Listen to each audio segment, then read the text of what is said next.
My name is Ronald Melvin. My name is Rother Boswell. My name is John Tipton. My name is Robin Cole. My name is Charles R. Merkel. And I'm Nate McLaughlin.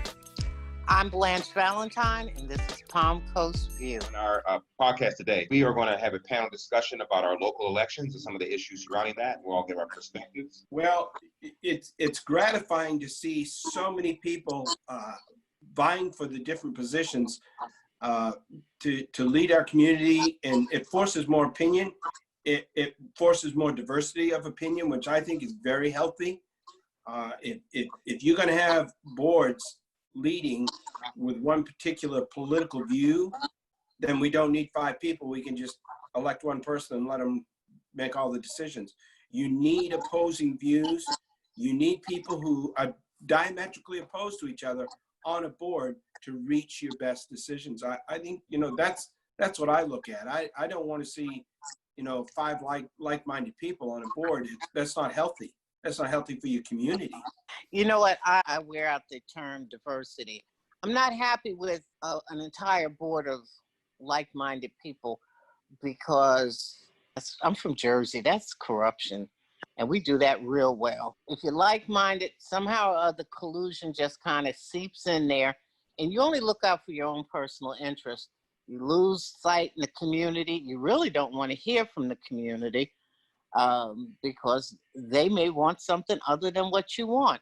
And if you're on a board for your own personal agenda and you exclude everything else out, you're not a good candidate for me.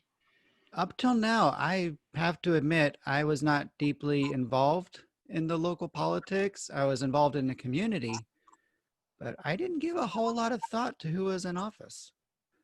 And that was just me being mindful of my own business and life. And I'm paying attention now. And I am learning more about the history of Palm Coast, and I'm not liking what I'm seeing. So I too am glad to see people standing up, especially people that are invested in the community. And they don't, from what I can tell, they don't have political career aspirations. They honestly want to make a difference. And I am fully on board, and I fully agree. We do need diversity of thought and opinion because there is no one person or one group that has all the answers.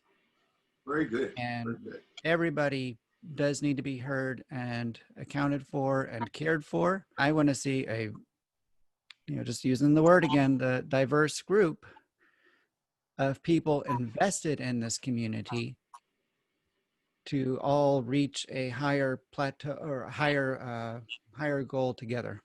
I've not really gotten very involved in a lot of the politics there as well, only because I don't stay there on a full-time basis. I'm not a full-time permanent resident. I will say, especially like Blanche said, I'm from the north, and you really need to have a diverse group of people running the town in the city.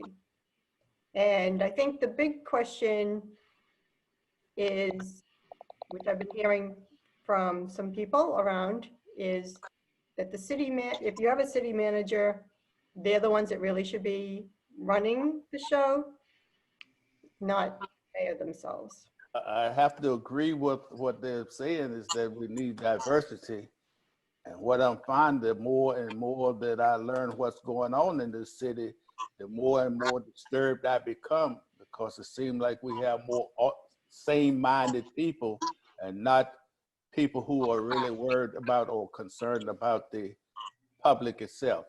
So I believe we need more diversity like we have, in other areas of life where you have different people with different opinions, and then you have to weigh the whole thing to find out which is best, or come up with a third opinion where you can come up with maybe even a better idea. When I think about it, my biggest concern is that we have a county and a city of over 100,000 people, and our local politics, from my view, seems to be run kind of like a club or a cult almost, where you have a few personalities, and the power and influence is rested with those few personalities, invested in those few personalities.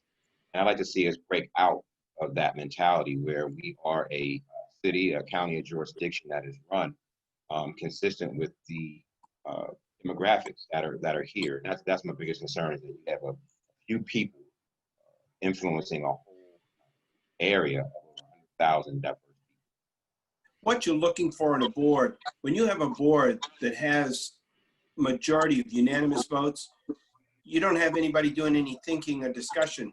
A healthy board, a lot of 3-2 votes, every now and again a 4-1 vote because the one person you didn't sell them on it, and that's healthy.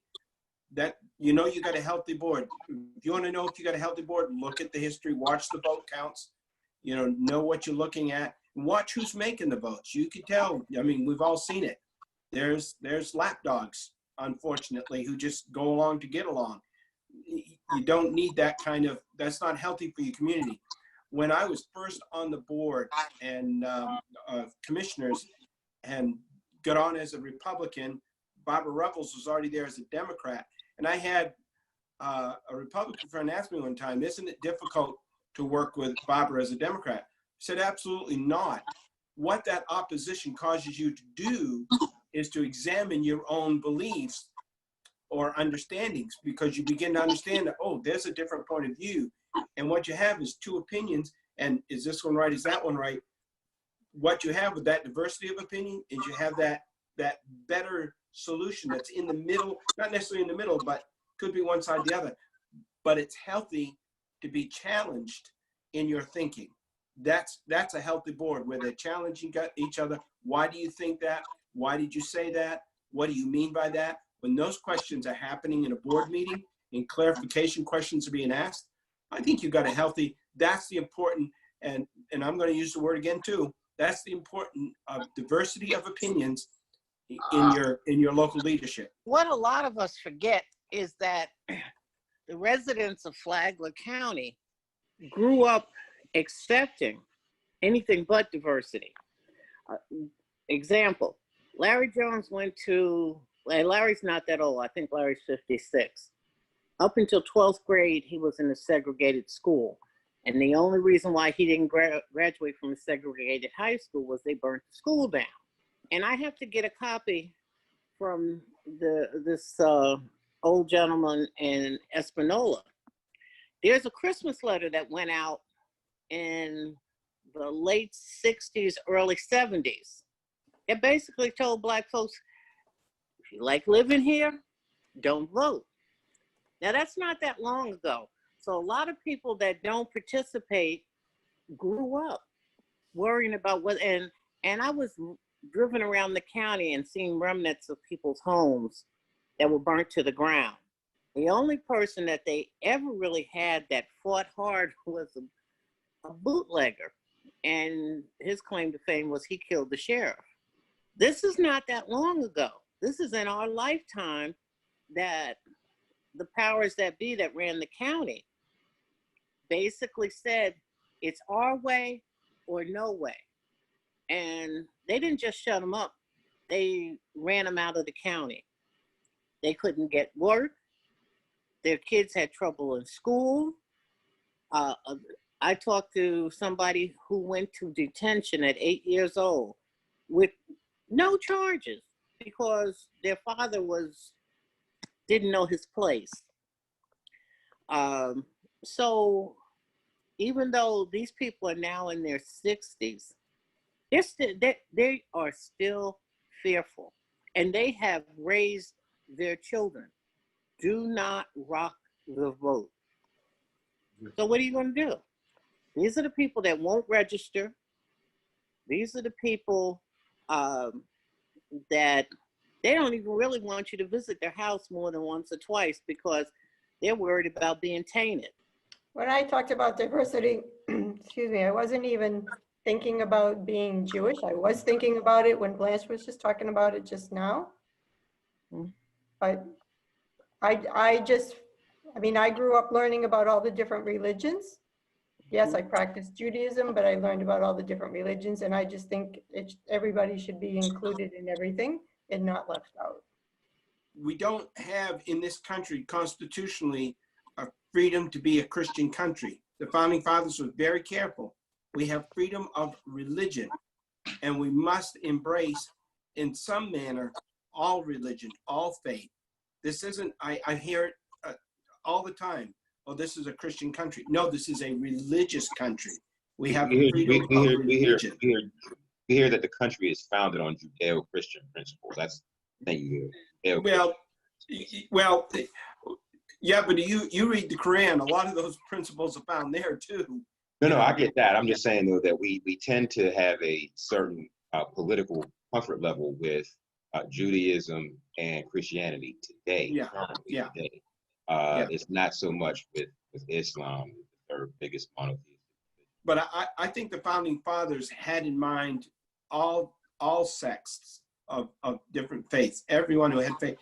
You read a lot of their conversations, you read back, and you see, I mean, obviously, I don't know these men and women that made this all possible, but I do believe that their intent was that you could come to this country, you could be born in this country, and whatever it was that motivated you through faith, their big thing was the acknowledgement that there is a creator.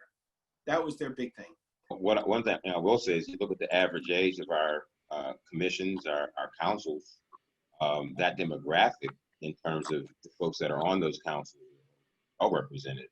I don't know about their issues, but as far as their demographic being represented on the council is that age bracket, age level, age demographic, they're well represented. Okay, you also have to keep in mind that Palm Coast was supposed to be an isolated entity within Flagler County. The residents out in Bunnell and Espanola, Bimini, and all the little communities were warned they were not welcome in Palm Coast. Stay out of Palm Coast. Palm Coast is not for you. Palm Coast was supposed to be a mecca for Northerners to come and reside. Palm Coast was even welcomed in county management in the beginning because it upset the norm. It upset the segregationist norm. And if you talk to people from Bunnell and the outlying little townships, they still don't want any part of Palm Coast. Segregation, I understand that because I was brought up, raised, and went to school. The whole time I was in school, it was segregated. So I understand, and I understand the fear that those brought up under that situation have, how they were taught. So I understand it very well, and it's a process that you have to go through to change that. Do you still feel that same fear or apprehension or whatever it is, however you want to term it? And you mentioned a moment ago that it's a process you have to go through. Do you still feel that kind of fear and apprehension on any level? And if so, or if not, excuse me, why and how did you overcome that? Well, I was brought up that you didn't talk to people or Caucasian. We were taught that was a no. You always call them Mr. or Mrs. I don't care how young or how old they were. So that was something I had to come up with. You didn't date or take out Caucasian females. You didn't talk to them because you could wind up in serious trouble. What still bothers me is police cars. If I'm driving, a police car pulls up behind me, I become frightful. And that's still with me even today, that fear is still there because of what has happened over the years. So yeah, there is still some doubt, apprehension, and everything that's still with me from my childhood. This is one of the reasons why diversity of view, opinion, of demographic on councils, boards, positions of authority and leadership are important, because that's one of the ways in my mind that we help overcome those concerns. We know we have an administrator or we have someone in influence or power that we can appeal to in the event that we feel threatened unjustifiably for whatever reason. And to that end, that's why elections matter. A thought came to mind, and I'm hoping I'm seeing a transition, because in the past, growing up, it always seemed like people voted, who's going to advance my interest? And of course, the majority is going to win every single time if that's the case. But I believe I'm seeing a shift, like not who's going to advance my interest, but who's going to advance the community's interest. And that is more inclusive of everybody. So Yep. I hope I'm seeing that shift. I believe I am. It's like turning the Titanic. We may hit that iceberg anyways, but we're going to survive. We're going to move forward. The world's going to go forward. And it does appear to me, like I brought up earlier with the watching who's voting from what party, you're seeing that the Democrat Party members are realizing you got to get out, you got to vote, you got to be heard, you've got to keep that opinion on the board. A right opinion and a left opinion are good opinions. Neither one is fully correct. I mean, nobody lives in that world. I mean, that's healthy in their thinking. Healthy thinking is understanding, being challenged in your thought, being challenged in your actions. I was asked one time why the county didn't get something done real quick. And I said, because it's a big boat and you don't want anybody having the power that they can move a community leadership, on a dime.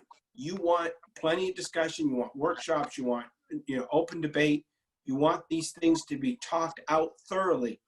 Do you have any closing comments, sir? Well, I think that we should have diversity, not only on the Flagler level, but on the national level. See, Flagler to me is only a replica of what we see nationally.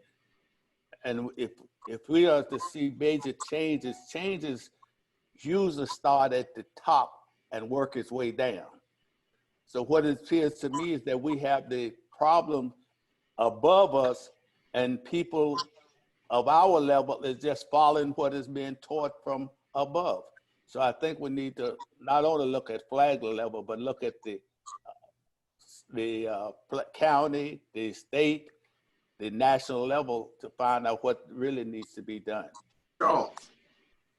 Going on what Rothar said, I do see a lot of decisions coming from top down, and it's unfortunate those decisions people aren't even allowed to challenge anymore. But I believe change is going to come from the bottom up. Exactly. And it's going to start with us right here, right now. When we decide, make a change in our community, and I believe I'm seeing it across different parts of America, that we are ready for change, positive change. I'm not even going to pretend to predict what the end result's going to look like. And it's actually rather exciting because I don't want to go backwards. I want to go forwards, and I want to go locked arm in arm with my neighbors and friends doing that.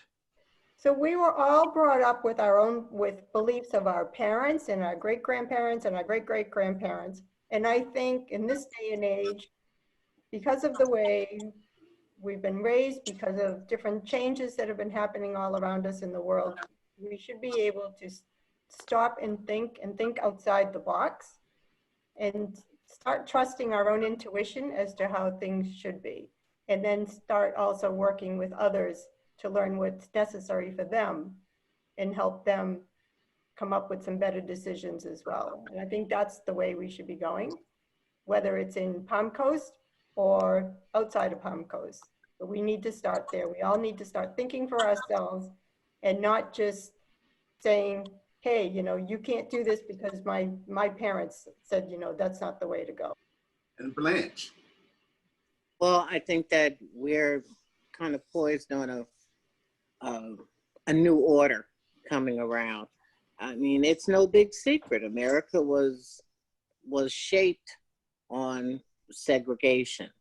And so as people change, and it's painful, change is painful. We're going to see it. We're going to see it really to a large extent here in Flagler County, because if people start to want to rename things based on the fact that the person, that the school, the park, the street, the whatever it's named for, was not a good person, you're going to have a fight, because people are saying, you're taking away my culture, you're taking away my my heritage. So